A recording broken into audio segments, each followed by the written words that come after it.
The Scots buying Martell out of Scholt for only $20,000 is the point that changes everything, and the story behind that number tells us how power, credit, contracts, and family all came together. This is not about a random check and a signature. This is about what the company looked like at the time, who had leverage, who had the ability to move money, and who stood up when stress and debt were heavy. According to what was shared, the buyout price was $20,000, and it came at a time when the business was not strong and was carrying problems from the past. That is why the price looks small to some people and fair to others. If a company is in debt, a small buyout can still be a big risk, because the buyer is taking on work, pressure, and history. So the real question is not only, why 20,000? The deeper question is, what did that 20,000 buy, and who was ready to carry the weight that came with it? From the start, Scholt carried big dreams. It began in the glow of a shared vision to build real projects, win major contracts, and turn a local name into a real brand. For a while the energy looked strong. There were meetings, renders, site visits, and steady talk about growth. But a plan on paper is not the same as a project with invoices, schedules, permits, and crews that show up on time and get paid. That is where stress builds. The Zen Garden fight became the symbol of that stress. Zen Garden said the work was not finished and the work that was done was not right. The company pushed back and said the other side broke the deal. Lawyers got involved, filings piled up, and the case dragged out.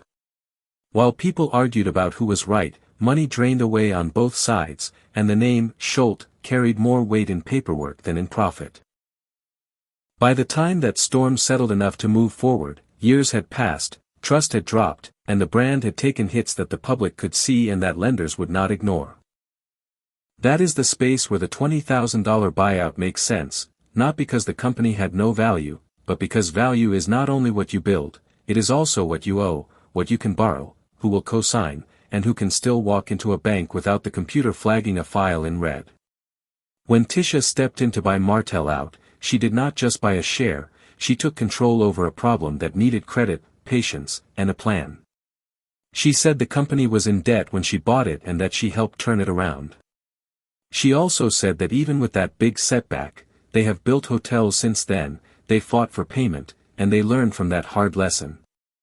If all of that is true, then the buyout number tells us less about past glory and more about current risk and who believed they could carry that risk and change the path of the company. The buyout also tells us about power in the marriage and business.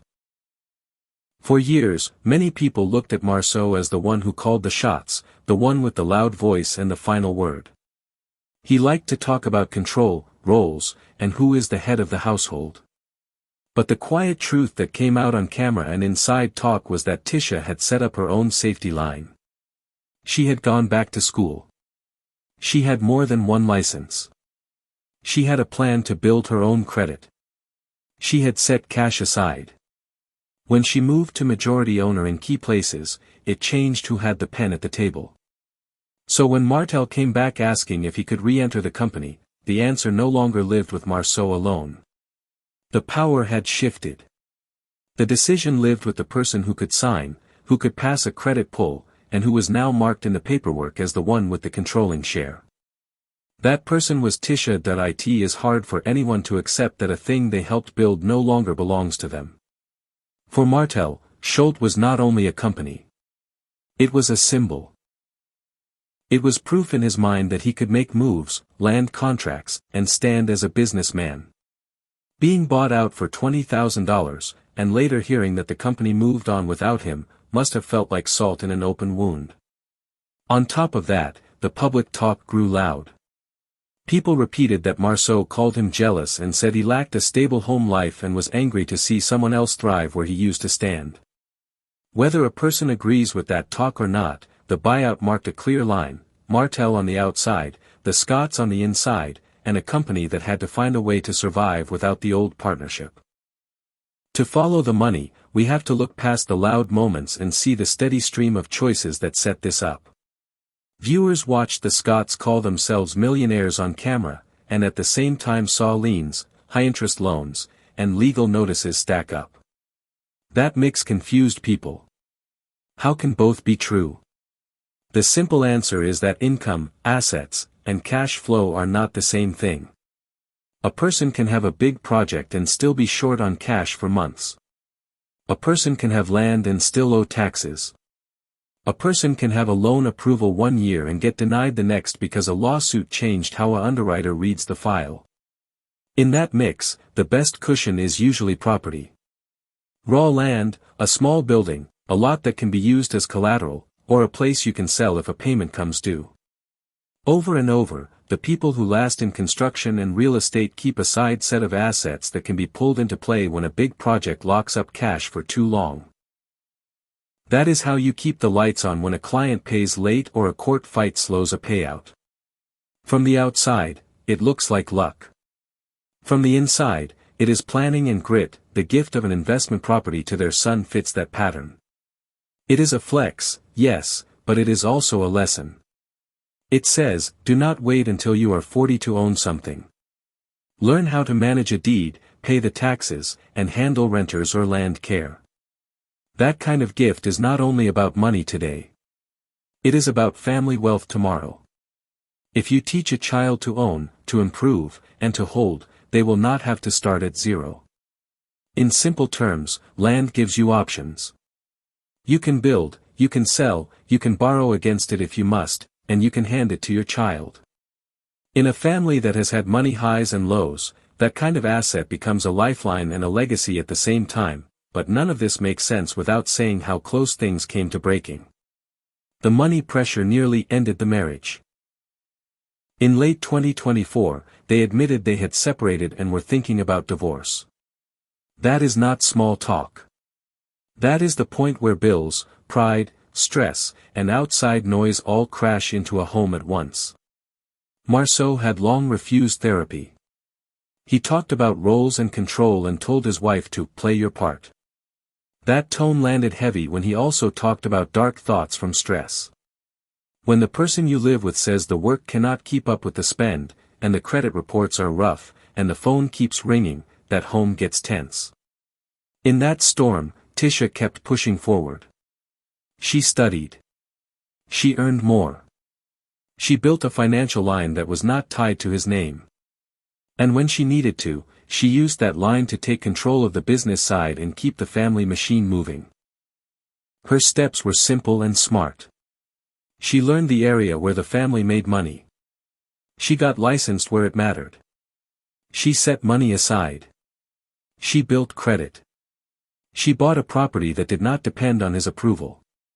She moved into majority ownership in the projects that needed a clean name and a fresh lender. Those are not loud choices. Those are steady choices.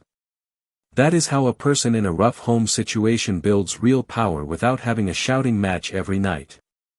And when the time came to face a bank, a title office, a lender, or a court clerk, it was her name that opened the door. That is not theory. That is how deals get saved when one partner's file is too messy to pass. All of this left a mark on Marceau, and he started to change how he moves. He showed himself working out. He posted about family more often. He talked about giving up drinking for a year. He even showed himself in church on a holiday, which was new for him. Some people will say that is image work.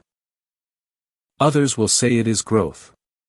Either way, it lines up with a person who hit the edge, looked down, and took a step back. He also adjusted the business model. Instead of chasing the kind of large commercial builds that had blown up before, he leaned into smaller residential projects and spread work across state lines. Smaller jobs can be less glamorous, but they pay faster, carry fewer lawyers, and bring fewer public fights. After a heavy legal stretch, that kind of pivot is smart. Now let's look at the buyout again with all this in mind. If a company is in debt, if the brand took public hits, if the main owners have been through lawsuits, liens, and short cash, the buyout number will not match old dreams. It will match today's risk. When Tisha said she bought him out for $20,000 and the company was in debt then, that tells us she bought the wheel of a car that needed a new engine. She had to bring gas, oil, and hours in the shop. She had to bring her name to the lender table, her patience to the lawyer's calls, and her plan to the crew that shows up in the morning and needs pay at the end of the week. 20,000 is cheap if you only look at the past. It is expensive if you add the nights that follow, the calls you have to answer, and the checks you have to write. What does this tell us about Martell's side of the story? It tells us that, whatever the old role was, he no longer had leverage where it mattered. In earlier seasons, he still saw himself as a person who could walk back into a deal if he asked the right way. The truth he faced was that control had shifted. The person with the most to say about Scholt's future was not the old friend he argued with on camera, it was the quiet partner who signed the loans, kept the files clean, and owned the majority. That is why he heard no, and that is why the buyout number was set by someone who had to protect the company from more rocking, not by someone who wanted to relive the old days. It is harsh, but it is business. Control follows credit, the follow the money view also shows why people talk about hotels and wins after the Zen Garden mess. If you fight for payment, land some new builds, and stack a few reliable projects back to back, you can refill a broken bank line and repair a name. That does not happen in a week. It takes calls, signed draws, permits, inspections, and clean closeouts. It takes hiring better people for scopes that went wrong before. It takes saying no to projects that look big but carry red flags that once burned you. If they truly built 3 hotels since that time, won a payment fight, and took what they call a lesson learned, then the company found a way to stand back up after falling hard. You do not have to be a fan to admit that is a real climb point. One thing viewers wrestle with is the gap between what people say and what we see. On camera, people say millionaire and success, but at the courthouse we see liens. On camera, people say steady, but at the bank we see late fees. The gap is real, but the gap is not always a lie. Sometimes it is timing. A person can be worth a lot on paper and still be broke today because every dollar is tied up in a project. A person can look rich this season and look poor the next because a key client did not pay and the court froze funds. That is why the ones who last put credit care first. Pay the taxes. Keep the insurance current. Do not let old debts go quiet. It is boring, but it is the only way to keep the doors open when the show lights turn off and the crew goes home. The personal side matters because families carry the weight of business choices. Tisha talked about a secret bank account she kept from early in the marriage based on advice from family. Some people heard that and called it sneaky. Others heard it and called it wise. In a home where one person controls the purse and uses that control to set strict rules, a private safety fund is not only about spending, it is about peace of mind. If you have your own money, you can leave if you must. If you have your own money, you do not have to beg for simple things. If you have your own money, you can buy a small asset that is yours alone. That is power that does not require shouting. Over time, that kind of quiet power can grow into real ownership, like it did here. There is also the hard truth that the way a person talks to you in public is often the way they treat you in private. If a person says, "Play your role," on camera, they likely say it in the kitchen too. The difference is that in private, the other person can make moves without a speech. Get licensed. Take a class. Talk to a broker. Buy a small place. Put your name on the right lines. Raise your credit score. Show up at closings. Learn how construction draws work. Put your signature where it matters. Over time, you become the person who must approve the loan. You become the person who can say yes or no when someone else wants back in. That is a long quiet win. The $20,000 buyout is a small line that proves a big truth: the person who writes the checks writes the rules. Let's stay with the money trail and name the other parts that help the family stay afloat. The bar brings in steady cash when managed well, because food and drink sell daily and the margins, if controlled, are strong. The wine brand can bring passive income if distribution is set and costs are kept lean. A kid's hair product line can be small now but useful later if it grows online and in local stores. None of these things alone saves a family from a heavy lawsuit. But together, plus small construction jobs and smart real estate holds, they can carry a household from crisis to the next season. It looks messy on the outside because it is messy. But many small business families live like this, 3 or 4 streams, none perfect, all important. Now think about what the $20,000 meant for Martell that day. It meant a door closed. It meant the old name was gone from the paperwork. It meant the new majority owner did not plan to bring him back. That stings. People say harsh words when they feel cut out. People say the other person is jealous or bitter. But under those words is a simple shape. One path ended. Another began without him. The lesson for anyone watching is not just about him. It is about the reality that partnerships end when risk and trust no longer line up. If you want to keep your seat at the table, you must protect your credit, keep your paperwork clean, and maintain trust with the person who signs. If those pieces crack, the seat goes cold very fast. There is also a lesson for people who think image can carry a business through a rough season. Followers cannot pay your subcontractors. Views cannot pay your insurance. Comments cannot pay your tax bill. Only money and signed checks can do that. The people who last learn how to close their mouth and open their books. They learn which costs to cut, which jobs to refuse, which lenders to avoid, and which partners to trust.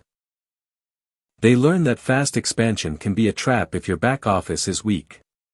They learn that a win in court is not worth much if you go broke while you wait.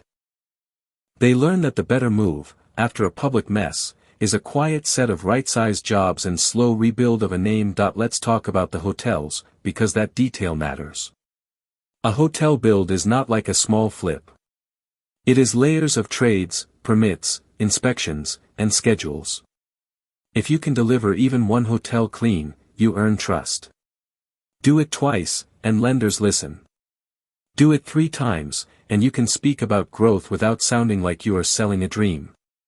If the company did those builds after the Zen Garden fight, then they rebuilt more than cash. They rebuilt a reputation with the only language that counts in this space, delivered work. That is the kind of proof that makes future contracts possible and makes a $20,000 buyout look smart in hindsight, because the person who bought the share also brought the discipline to deliver. But even with those wins, life does not turn into a fairy tale. The family still faces reports of liens, still fights rumors, still runs into people who post old papers to drag up old wounds. That is part of living on television and in court records. When you live public, the paper trail is public. You cannot stop that. You can only keep moving, clear debts when you can, and avoid giving your critics fresh files to share. That is why, in this season, it looks like the marriage has a calmer tone. You see more joint posts, more careful words, more focus on the kids. That is not a cure-all, but it is what grown people do when they have survived a scare. They slow down, they tighten up, and they choose peace where they can. For people who watched the early seasons and thought Tisha was weak, the money trail says something different. It says she did the math, did the work, and used the tools that count. She did not shout. She signed. She did not beg. She budgeted. She did not threaten. She took title. The buyout is just a number on a check. The real shift is that the person who owned the pen used it. That is a good lesson for anyone in a hard relationship. You do not have to win the argument to win your life. You have to learn the rules of the system you are in and use them to protect yourself and your children. That can look small on the surface. Over time, it becomes the whole game. There is also a lesson here for partners like Marceau who want to hold the lead. If you want to lead, you must carry the weight that comes with it. That means clean books, clean credit, and clean conduct. If your partner starts to outperform you on those parts, leadership shifts whether you say it out loud or not. The smartest move then is not to fight the shift but to honor it, make repairs, and come back stronger. Going to therapy, cutting bad habits, showing up in better ways as a father and husband, and accepting that your spouse is your equal or even your better in key areas is not weakness. It is how a family grows back after taking hits it almost did not survive. Let's set this in time so it is clear. The buyout number came to light in early September 2025. The separation scare in the marriage was late 2024. The heavy legal stretch around Zen Garden rolled through earlier seasons and took years to shake off. The gift of an investment property to their son came with graduation and set the tone for this new chapter. In that 1 year, the family went from near divorce to buying out an old partner, from liens to new builds, from pride to a more humble set of choices. That is not a straight line, and it is not easy. But it is real life, and it is why this story holds people's attention. People can relate to falling and trying to stand back up. Now, zoom out to the bigger picture, the difference between rumor and record. Many things people say online come from feelings, edits, and half-facts. That is why it is smart to use simple words like alleged, reported, and said. It keeps us honest. None of us were in every room, and we do not have every paper. What we do have is the line that ties together what was said on camera, what was posted online, and what showed up in court papers over the years.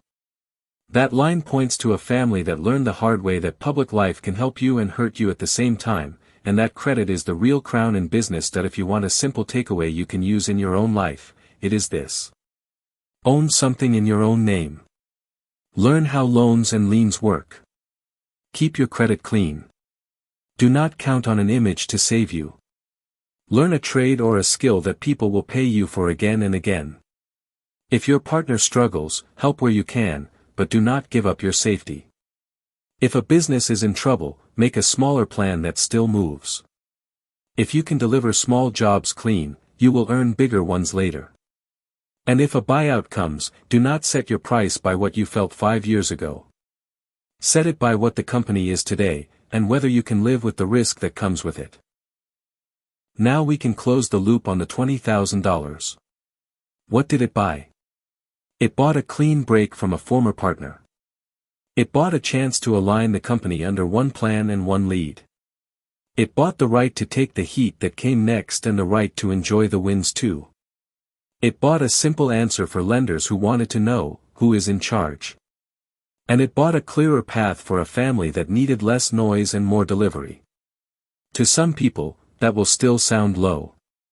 To the person who picked up the weight, it may sound like the only number that matched the truth on the ground. As the months roll on, what will matter is not what people say online but what gets built, what gets paid, and how the family treats each other when the cameras stop. If the company keeps stacking done projects, pays its bills, and avoids old traps, then the buyout will look smart in the long run. If the family keeps choosing repair over pride, then the marriage will harden like steel under heat. If the kids keep learning about ownership, then the next decade will look different than the last.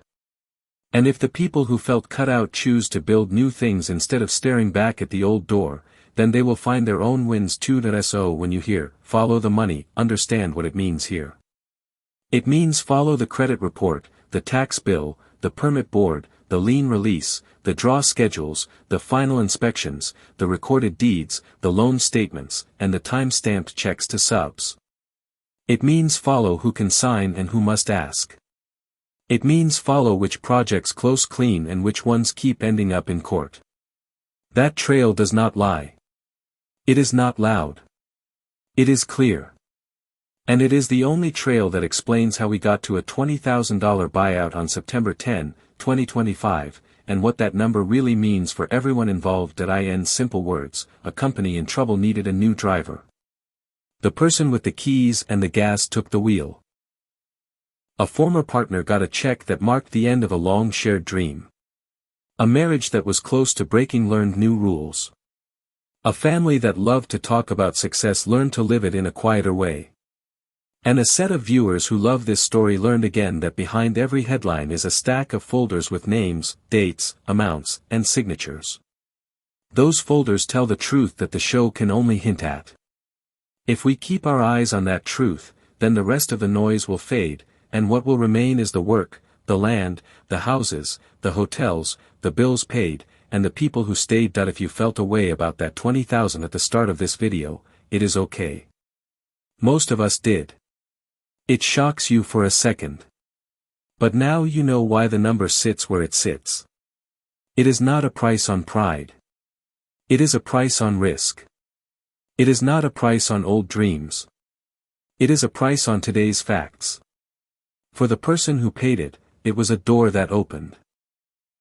For the person who took it, it was a door that closed. The rest will be written in quiet, with invoices, with clean closeouts, with payoff letters, and with deeds. That is how money writes stories that last. That is how families turn hard seasons into lessons. And that is how this chapter will be judged, by what gets done next, not by what got said last year. In the end, the message here is steady and true. Build your skills. Protect your name. Own what you can. Fix what you break. Learn from pain. Respect the person who signs the checks. Do not spend your future today. And when it is time to make a hard choice, like buying someone out or walking away, make the choice with clear eyes, not with pride. That is how you keep going when the world thinks you are done. That is how you turn a small number on a buyout line into a big new run in your life. That is what we just watched happen. And that is what it means, today, to truly follow the money.